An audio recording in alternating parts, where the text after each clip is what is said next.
Her breasts, her nose, her ears, her lips, counted like penalties, not wounds, taken from her while she still breathed and paraded for the palace dogs. The hall did not shout, it watched.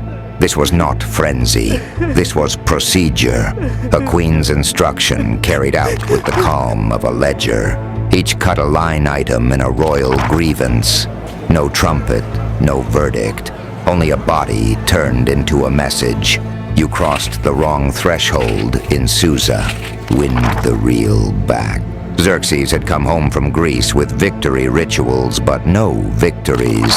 Salamis Platea, names that bit his pride each time a court singer dared a heroic meter. In Persepolis, he raised stone to hush the memory. In Susa, he raised cups to quiet the room. Neither worked. He was a man who had commanded bridges over seas and watched them burn. A king whom millions obeyed, returning to corridors that felt smaller than a trireme's deck. Boredom and humiliation turned sovereigns into hazards. In that mood, he noticed a woman he should never have noticed. She was the wife of his brother, Macistes, respected, married, off-limits by blood, custom, and sense. The court pretended not to see the angle of the king's gaze at banquets, the way a goblet paused mid-air when she crossed the doorway. Servants carried compliments where orders could not go. Gifts tried the locks that etiquette guarded. The woman declined them all. No audience, no letter, no crack in the door. She did what the Greeks had not managed at the Straits. She resisted Xerxes and held her ground. Refusal did not cool him, it re-aimed him. In a palace that measured kinship like currency, the shortest path to the forbidden door ran through a wedding. A match was proposed and elevated with gold and ceremony. Artainte, that woman's daughter, young, admired, newly bound to the throne as bride of the heir, Darius. It looked like alliance. It was access. Under that new roof, the king's appetite found a compliant geometry. The meetings were stolen, the courtyards discreet, the servants careful. Where the mother had been iron, the daughter was silk, flattered, afraid, and flammable under the attention of a man the empire called divine. And then the sentence that doomed them all. Ask me anything. Kings make oaths like mountains. They cannot be moved without landslides. He said it in the heat of triumph, careless of the old law that a royal promise, once spoken, becomes a trap for the mouth that made it. She did not ask for gold, estates, or cities. She would choose something smaller and far more lethal, the thread that tied a husband to a wife and a queen to her crown. The price for that promise would be paid not on a battlefield, but on a floor of polished stone where knives keep time and witnesses hold their breath. They called it an alliance, but every detail said proximity. The bride was Artainte, lovely and untested. The groom, Darius, heir to the throne and son to a man who filled every room. The court applauded the match. New silk, new oaths, new feasts. Yet the seating told the truth. Artainte would live where Xerxes lived, move where his shadow fell, cross the same colonnades at dawn. A marriage was the cleanest key the king could cut. At first the boundary held. The girl learned the palace clock, when the eunuchs changed posts, when the women of the harem drifted to the baths, which gardens were seen from which balconies. Darius tried dutiful kindness, but he was a prince under a planet. His father's gravity bent conversations, audiences, loyalties. The household learned to watch the king's cup, not the heir's face. Gifts began as if they were custom. A necklace whose weight outlived its moment. A carved box of Assyrian ivory with a lock known to one hand. A length of dyed wool from Susa's best loom. Hues that were noticed when worn, and noticed by whom. Messages traveled without words. A steward dismissed from a corridor just before dusk. A door left on its second latch. Fear did not stop the drift. It set its pace. Artente hesitated, then returned, as people do when punishment seems distant and flattery immediate.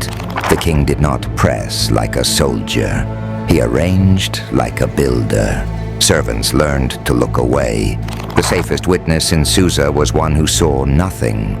But secrecy has a temperature, and soon it warmed the air. The girl's confidence rose in places where it shouldn't. An extra gold thread in a hem, a perfume that belonged to the royal stores, laughter that lasted a heartbeat longer when the king passed. Darius noticed the fragments and couldn't assemble them. That is the cruelty of a court. Everyone knows something. No one knows enough. One night, with the world retired behind cedar doors, the king turned desire into law. He did what kings do when they mistake their voice for fate. He told Artente to name her wish.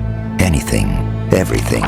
The reckless pledge that once uttered binds even the speaker. He offered it with the glow of a man who still believed his words were only gifts, never snares. Artente did not answer immediately. She had learned enough to know that power asked poorly and listened less. But the promise stood like a pillar. It met the rules of the palace: oath, witness, silence, and rose above them. From that hour, the affair was not just a risk, it was a lever. She could move the court with a sentence, and he had given her the fulcrum. What she would choose would not be a city or a caravan of treasure. It would be something smaller and lethal, a thing sown by a queen and soaked in meaning. The one request that could turn a private sin into a public war. She could have asked for a province, a treasury key, a parade of jewels. Instead, cold as a verdict, Artente named the single thing that was not merchandise, the royal mantle woven by Queen Amestris. It was not merely cloth. Amestris had spun its threads, supervised its dyes, and placed it on Xerxes' shoulders on holy days. It was marriage made textile, a public seal of private rank. To wear it was to step into the queen's place. Xerxes froze. The oath he had given was iron, yet this request was a blade. He tried to buy it off. Cities on the coast, estates by the Tigris, a caravan of lapis and gold, every substitution but the one she wanted. Artente did not haggle. She'd learned the arithmetic of palaces. A king's promise counts more than a king's fear if witnesses exist, and witnesses existed. The eunuchs who kept his chambers, the servants who could repeat a phrase exactly. To retreat would be to advertise his weakness to the only audience that matters in an empire. Those who can whisper. So he signed his own embarrassment.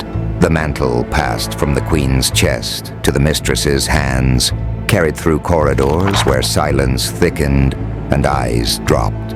The garment was still warm with meaning when Artente draped it over her shoulders and walked into the open day. She chose spectacle. Court assembled, satraps, generals, the royal kin, under the painted beams of Susa. Musicians set the pleasant noise that hides true news, and in that cover she arrived, the mantle casting its known pattern across her back. Every old man saw it first. Every young one needed a heartbeat longer. The room did not gasp because trained rooms do not, but a seam in the ceremony split. People adjusted their faces. Amestris did not. Queens learned to let their pulse run and their features stay. She studied what was in front of her, her own work desecrated by context, a girl who looked pleased with a victory she did not understand, a husband staring too hard at nothing. The arithmetic came quickly. Desire had moved from the mother he once watched to the daughter he could control, and then fatally, it ran past the mark.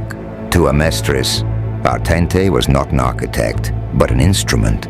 Someone older had aimed this insult. Who had the motive to wound a queen with her own hands labor? The mother, of course, the wife of Masistes, long rumored to be the first object of the king's hunger. Target selected, logic secured, rage cooled to action.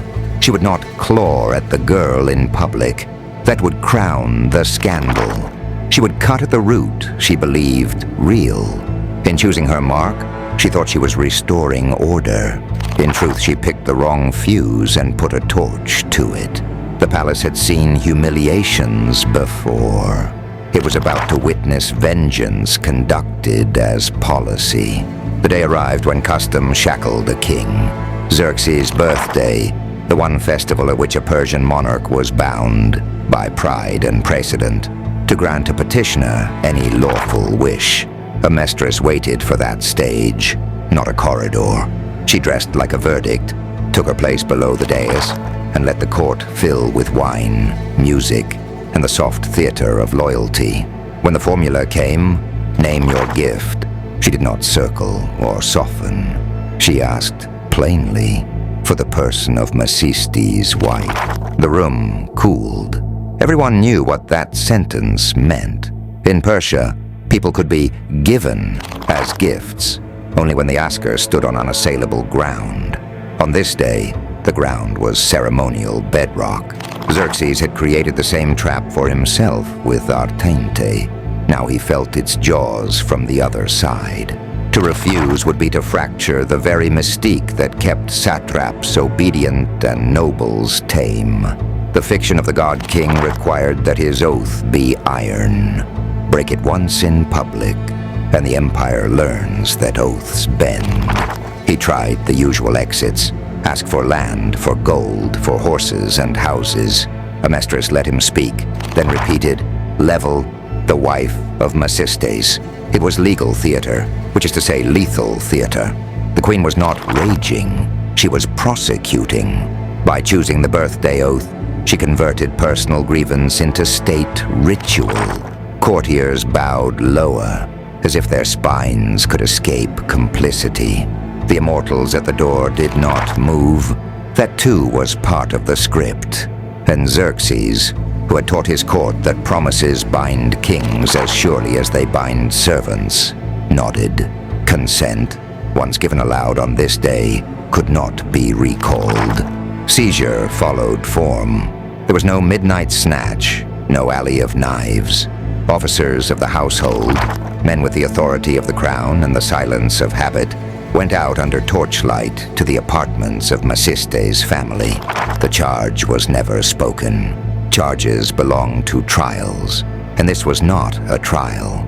It was a transfer, stamped by right, notarized by fear. Servants stepped aside. Relatives were held in place by hands that did not tremble.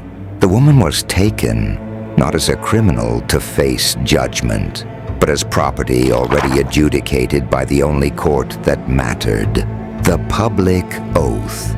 Xerxes watched the machine he inhabited run without him. He had built it, now it carried him. The king could still command armies and mint coins, but he could not, before witnesses, unmake the words that held his crown above the heads of powerful men. He tried one last mitigation. Send her away. Delay the handover. Veil the outcome in protocol. But Amestris had spent months threading this needle. Every step had a precedent. Every command a clerk. Every silence a witness. By morning, the palace understood the message. The queen had invoked law to answer insult, and law had obeyed. No guards shouted, no doors slammed, yet everyone felt the blow. What followed would not be a family quarrel in the shadows. It would be punishment administered as policy, and because it wore the costume of tradition, no one could claim not to see it. The stage was set. The knife would arrive on cue. They did not rush. They arranged a room, assembled the attendants, and followed orders as if preparing a royal toilette. That was the point. Not rage, process. The woman was seated and bound, hair braided away from her face, the floor washed, linens stacked. Amestris entered without ceremony, gave no speech, and named each cut in the cool grammar of command. The first blows were not shouted, but recorded by eyes that would never forget. A breast removed, then the other, wrapped, carried to the kennel yard. The nose, the ears, the lips, taken in turn, not hacked but taken, like items checked off an inventory and delivered to the palace dogs. When the tongue was torn, it was not to hasten death, but to cancel voice. She would live. That was the design. The queen did not look away. This was punishment measured to insult, a sentence staged to outlast the mourning. A corpse is an ending. A mutilated survivor is a proclamation. Servants saw it. Guards carried it. Women of the household whispered it into the marrow of the city. The queen's patience had limits. The queen's reach had none. Meanwhile, Xerxes ran ahead of consequence and found only walls he had built himself. He ordered messages suppressed, but birthdays are public. Half the court had watched him grant the gift. He tried to buy time with Macistes, summoned his brother to a quiet courtyard, and offered the unthinkable bomb. Divorce your wife and I will give you another royal blood for consolation, my own daughter for your house. The proposal said everything about the crisis. He could not undo the Queen's act, so he tried to smother its meaning under a new alliance, to replace a mutilated wife with a princess, and call the ledger even. Macistes refused. No raised voice, no insult. Just the solid weight of a husband who would not swap vows for favor. In that instant, the king understood that the damage was no longer confined to chambers and corridors. It had entered the bloodstream of his family, the officer corps. The story the empire told itself about justice. He sent discreet orders to watch the roads, then countermanded them, then reissued them stronger, already sensing that secrecy had failed. The palace dogs would be fed. Rumor would be hungrier. Amestris allowed no confusion. The woman was tended, not comforted, bandaged by expert hands instructed to preserve breath and movement. She was placed where she would be seen by those who needed the lesson and shielded from those who might turn lesson into scandal. The queen's calculus was simple. Fear is a more obedient servant than pity. And in the echo of the kennel yard and the hush of the women's quarters, the empire learned a new equation for power. A king may promise anything, but a queen may decide what survives after the promise is kept. By nightfall, the palace had 2 clocks. One ticked with the queen's precision, the other beat with the king's panic. Both pointed toward the same hour. A brother on the road, a crown scrambling to keep pace with its own shadow. He made the offer like a bandage, smooth, swift, meant to cover a wound he would not name.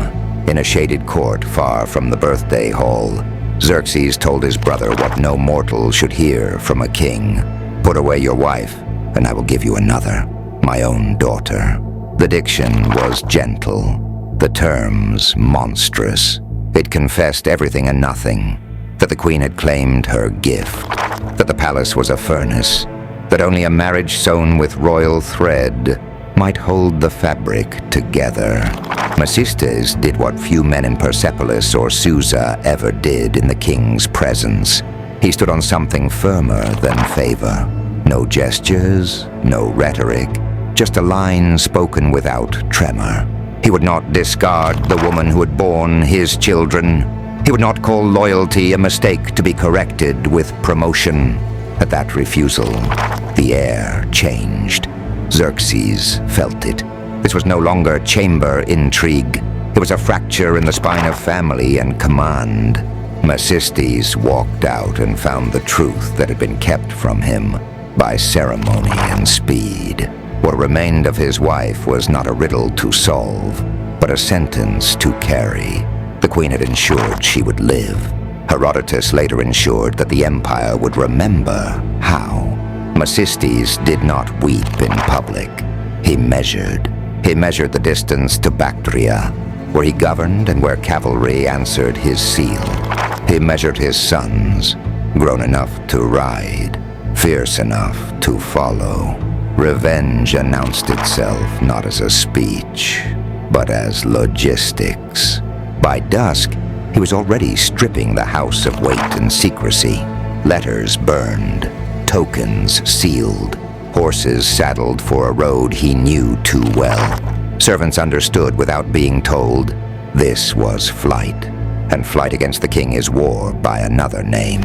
Mecistes put steel in the scabbards of his sons and grief behind his teeth. They left Susa not as courtiers transferred, but as a column of the condemned seeking open ground. The palace responded with the reflex of empire. Dispatches, riders, the immortals uncoiling onto the royal road. Xerxes tried, briefly, to recall what he had set loose, then hardened into the one tool that still felt reliable: force. He could not undo a queen's vengeance or a brother's oath. He could only overtake them. Night riding turned the map into pulse and breath. The road east lifted, dipped, and vanished under the hooves. Mecistes parceled his anger like water, enough to move, not enough to drown. He promised his sons nothing but truth. They were not riding towards safety. They were riding toward a choice of battlefields. Behind them, the courtyards of Susa cooled, and the kennel yard went quiet. Ahead, Bactria waited with the memory of their banners and the loyalty of men who had not yet heard what a birthday oath had bought. Between the two, the king's elite closed the distance, and the ruin born of one refusal gathered its final speed. They rode into the dark with Bactria as a promise, and the royal road as a noose. Behind them, the immortals came on in the flat, tireless cadence that breaks men long before it catches them. The orders they carried were simple enough to fit on a blade: overtake, eliminate, return. No arrests, no speeches, no trials. This would not be a quarrel for the council. It would be an absence reported at dawn. Mecistes knew the cadence too. He had marched under it when the empire pushed west. Now it hunted him east. He rationed his son's strength, changed horses where the satrap's seals still opened doors, left silver for silence. At every posting station, the same calculations repeated. How far to the next remount? How long before the dust behind them resolved into helmets and lamellar? He did not talk about vengeance. He talked about distances. The immortals closed those distances with the mathematics of a state that had perfected roads and couriers and obedience. They rode fresh, swapping mounts under a sky that did not care whose blood paid for speed. Their commander had no interest in speeches to the condemned. The king's writ had already emptied language of use. The column lengthened and shortened like a drawn breath, and by the second night, the gap was gone. Contact did not arrive with a fanfare. It came as a pinch in the road where an irrigation ditch forced riders into single file, and the moon made silhouettes honest, arrows first, to break formation. Then the crash, hard, efficient, practiced. Mecistes' eldest son tried to make a stand in the ditch's mud. The shaft that took him did not miss twice. The second son reached for his father rather than his sword, and died for the gesture. Mecistes, who had survived Greeks and councils and winters, understood at once that this was not an arrest. He drew anyway. The immortals answered with the courtesy due to a royal brother. They made it quick. The bodies were left long enough for witnesses to take the right rumor back to Susa. Then the work turned administrative. Seals cut from belts, signet rings wrapped, names recorded for the ledger that keeps disorder tidy. The column reformed and flowed back along the royal road with the same tireless cadence, bearing proof that a civil war had been strangled before it learned to speak. In Susa, the result was entered not as tragedy, but as stability. The dynasty had inhaled poison and exhaled order.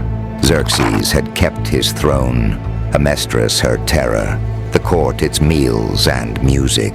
But a cost had been paid that no inscription would name. The state had learned to breathe by staining itself.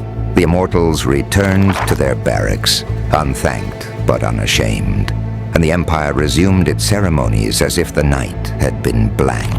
Only the kennel yard and one household's empty rooms remembered otherwise. They kept the lamps burning late in Susa so no one had to sit alone with the dark. It didn't help. The palace moved as if walking past a sealed room. Voices lowered, footsteps careful, protocols obeyed with a precision that smelled of terror. Artente disappeared first, not by decree, but by gravity. Doors stopped opening, invitations stopped coming, musicians forgot her name. The cloak that had crowned her triumph became a brand. Even her attendants learned the new choreography.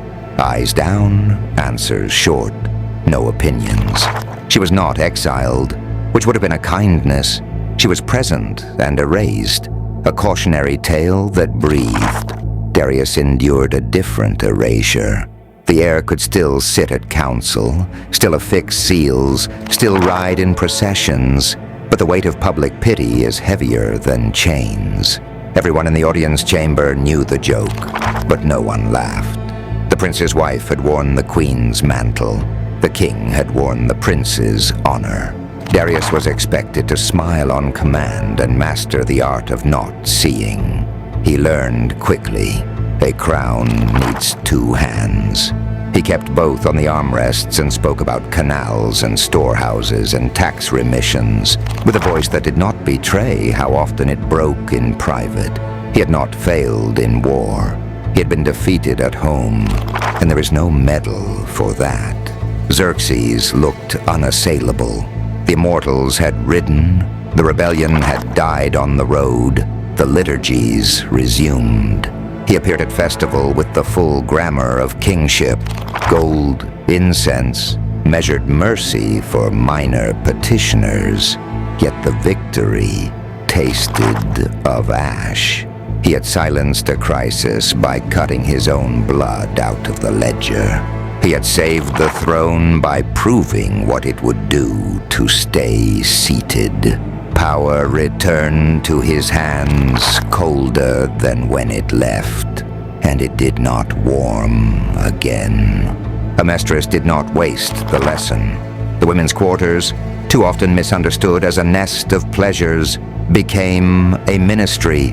Entrances were controlled, messages routed, factions mapped. Eunuchs who served well rose.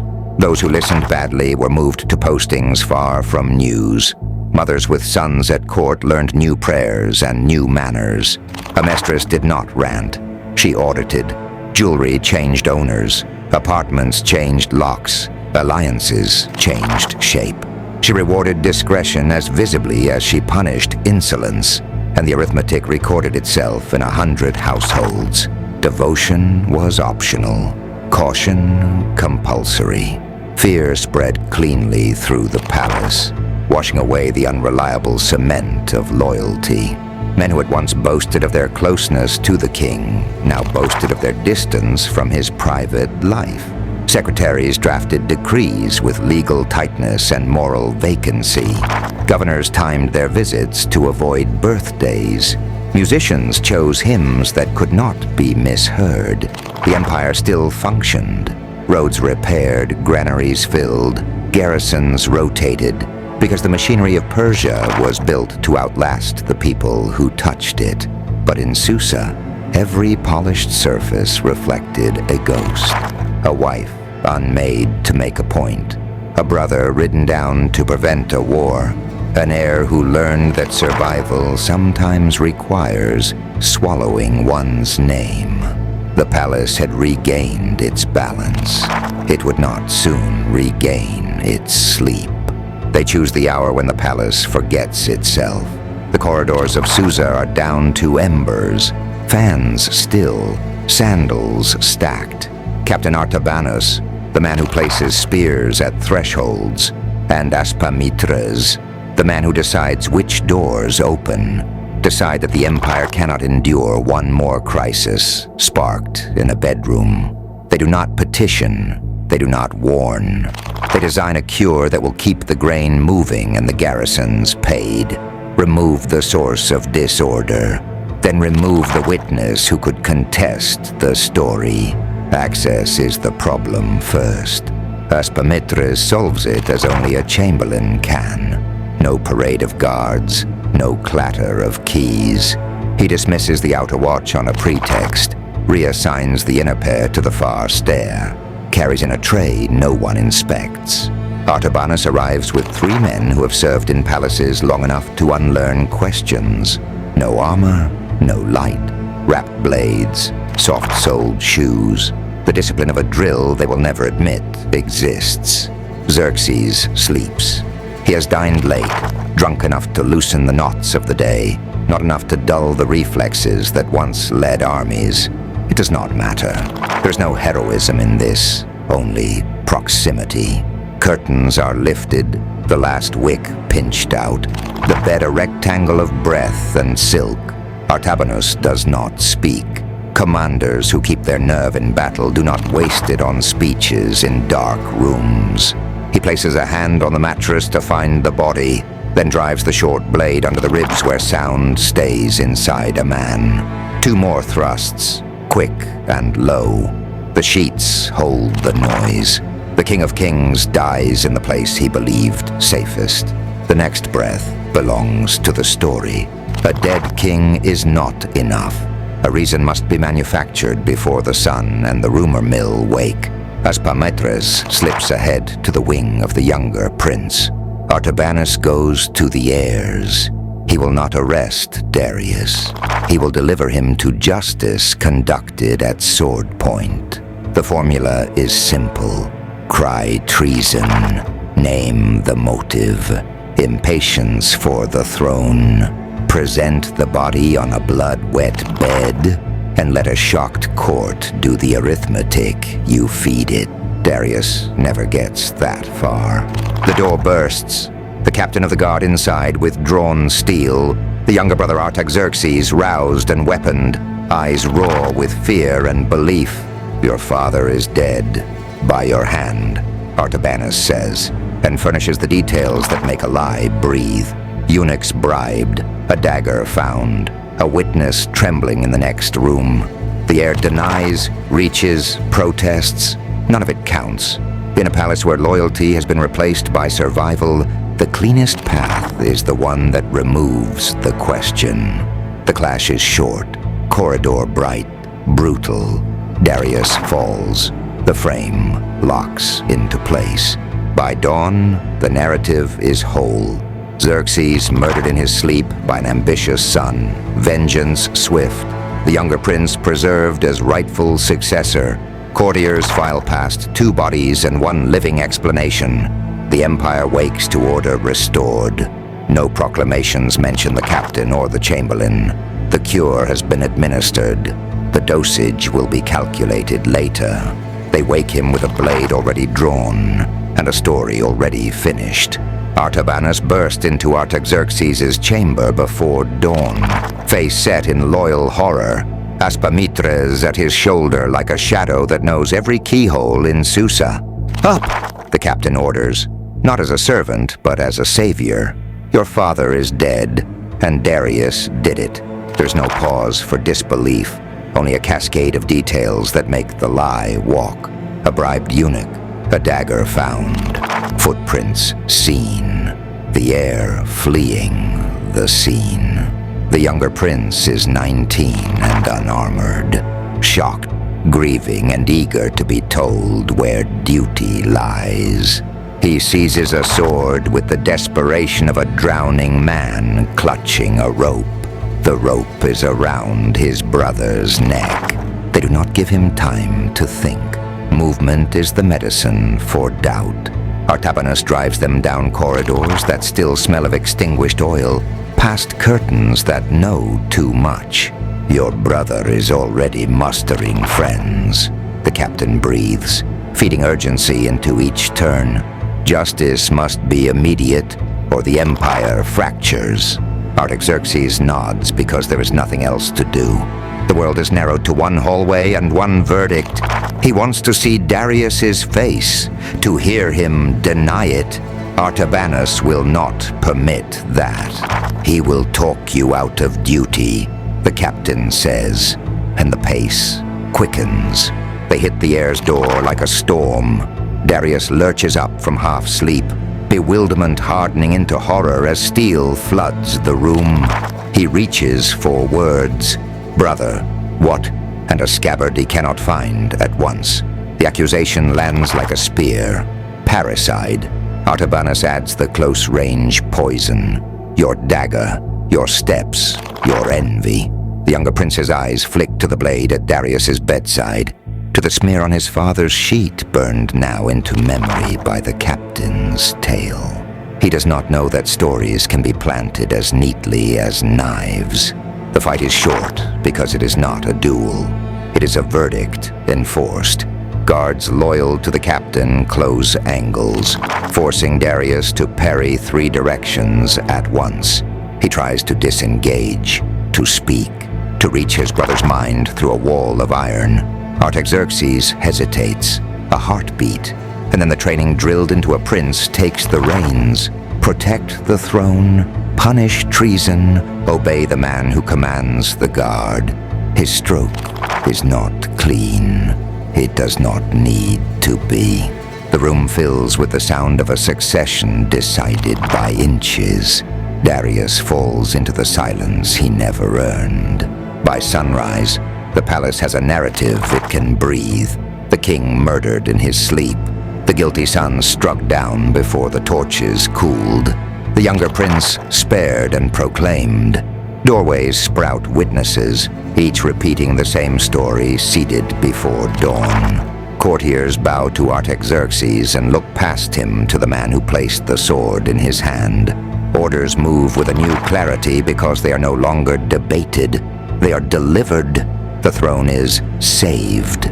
But when the council gathers, it is Artabanus who stands where the light falls, answering questions before they're asked, setting patrols, naming commanders. A boy wears the diadem. A soldier owns the mourning. She does not rage. She listens. While Susa rehearses the new script, parricide, swift justice, a saved throne. Amestris sits inside the women's quarters and begins to pull on the quiet threads that hold a palace together. Eunuchs who pour wine, chambermaids who launder sheets, night-watch spearmen who trade posts for coin. She knows their names and their debts. Where Artabanus used shock, she uses patience.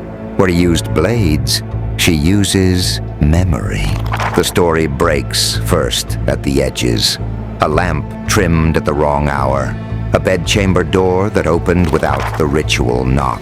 A roster altered so that loyal guards were posted far from the royal hallway. A servant who handled a dagger that should never have left the king's side. None of it proves murder alone. All of it together maps a route through the dark. She finds the guard who was paid to hear nothing. The eunuch who misplaced a key. The runner who carried a sealed order that moved Darius's attendants away minutes before dawn. Fear does what coin began. Tongues loosen. Amestris does not rush to the council. She goes to her son. Artaxerxes is hollow-eyed, wrapped in the armor of a verdict he cannot stop reliving. She asks him no questions. She lays out a sequence. The hour of the king's last cup, poured by Aspamitres. The corridor rotations, signed by Artabanus. The rehearsed accusation delivered before the body cooled. The way Darius was forced to die before a word could be weighed. She does not plead innocence for the dead. She proves agency for the living conspirators. Then she offers him a shield and a sword in one name. Megabyzus. Megabyzus is not a courtier. He is a general who has bled for this dynasty and married into it, a brother-in-law who cannot be bought cheap, a rival to the captain of the guard in the only currency that matters, soldiers who obey when it costs. With Megabyzus at his shoulder, the young king walks the same halls that made him a puppet and changes the locks. Doors open to a different order. Guards pivot spears inward. They summon Artabanus to a public space, not a bedroom. The captain arrives expecting to direct the scene again. Instead, he finds formation, witnesses, and the royal seal arrayed against him. Amestris does not speak. She watches as Artaxerxes names the charges and Megabyzus recites the chain of acts: access, staging, regicide, fratricide by deception. Artabanus reaches for the old lever, command, only to discover that command has moved. He is seized, tried in the open, and cut down with the crisp certainty he once used on others. Achaemenid follows. No locked door, no private strangling, just daylight and consequence. The ripples go wide. Sons of Artabanus, officers he placed, doorkeepers he bought, pulled up, questioned, removed. Not all die. Some are exiled, some broken to lesser posts, all marked. The palace learns a new reflex. When the Queen Mother looks, do not blink. Amestris does not take a title, but every threshold knows her hand. She has not conquered a province, yet generals step lighter. The message is simple and final. The house will police itself, and the blade that avenged a husband and a son will not hesitate again. The empire breathes, short, shallow, but it obeys. History does not hand us a single clean scroll. It gives us voices that disagree, and yet overlap enough to draw a hard outline. For the Amestris Artentemacistes catastrophe, our anchor is Herodotus, Book 9. He is closest in time and blunt about the mechanics. Xerxes' desire first for his brother Macystes' wife, the transfer of that desire to Artente. The reckless ask me any gift, promise. The queen's cloak as the fatal request, the birthday oath constraint, and the subsequent seizure and mutilation of Macystes' wife. Herodotus names the actors, traces cause to consequence, and crucially, explains why Xerxes does not, or cannot, refuse Amestris on the king's birthday, a ritualized pledge that binds even the King of Kings. His moral coloring is Greek and often hostile to Persia. But on this episode, later authors largely echo his spine. Private lust detonates a family and endangers the state. For the assassination that follows, Xerxes murdered at night, the framing and death of the heir Darius, and the rise of Artaxerxes I. Later Greek traditions supply the dramatic sequence. Ctesias, a court physician in Persia a century after Xerxes, gives a Palasai version. Artabanus, Artabanos, aided by the chamberlain Aspamitres, Mithridates, kills the king and manipulates Artaxerxes into killing his own brother. Diodorus and Justin recycle the pattern. Aristotle cites the case as a political exemplar. Plutarch packages it as moral theater. These sources agree on the bones. Regicide, a manufactured fratricide, a counter-coup, but diverge on motives, names, and legal trappings. Ctesias flatters his access. Plutarch moralizes. Later compilers smooth contradictions. Persian royal inscriptions are silent, as royal inscriptions tend to be on palace shame, and the Babylonian/Elamite tablets that survive are administrative, not narrative. The result, a credible contour with fog at the edges. So what can be said with rigor? That a queen named Amestris wielded real power within the Achaemenid court, that Xerxes' later reign was marked by internal strains after the Greek campaigns, that a birthday oath custom limiting royal refusal was believed at court, that Xerxes died violently and not in battle, that Artaxerxes I took the throne after a contested succession involving the death of his brother Darius, and that a powerful guard captain named Artabanus was implicated in the transfer of power and subsequently eliminated. Beyond that, numbers, speeches, and some choreographies of the night are best treated as literate reconstruction, not stenography. And what endures? The image is stark. One king's lust, one queen's vengeance, and a palace where domestic vice becomes state fracture. The violence against an innocent woman is not an aside. It is the hinge that swings the empire from humiliation to mutilation, to murder, to regicide.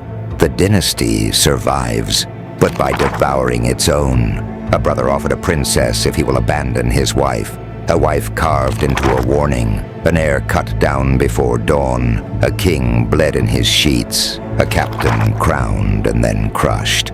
Strip the rhetoric and the moral remains cold. In courts where ritual binds the weak and excuses the strong, oaths can be weapons.